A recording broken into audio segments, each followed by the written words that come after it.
કરોડ, કોઈ 6 કરોડ. અને રાજકોટ તો બપોરે હોઈ જાય છે, બાકી જાગતું નગર છે. એને બપોરે સુવાની ટેવ છે, પણ બાકી તો અને બીજું મોટામાં મોટું આ ભૂમિ ઉપર કથાનું મોટામાં મોટું એક અસર એટલું કે રાજકોટને પૂજ્ય ગુરુદેવ રણછોડદાસજી બાપુએ રામાયણના સંસ્કાર આપ્યા. બહુ જ મોટું કામ રણછોડદાસજી બાપુનો આશીર્વાદ રાજકોટ ઉપર છે. અનેક સંતોના આશીર્વાદ. જરૂર મારી વ્યાસપીઠ 12 વર્ષ પછી આવી છે. 12 વર્ષ એક યુગ ગણાય.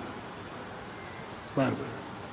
મને મીડિયાવાળા સવારે પૂછતા હતા, મારો આ ફુલસાદ પરિવાર બધો આવ્યો, એ મને કહેતા હતા કે બાપુ હવે 12 વર્ષ નહીં કરતા,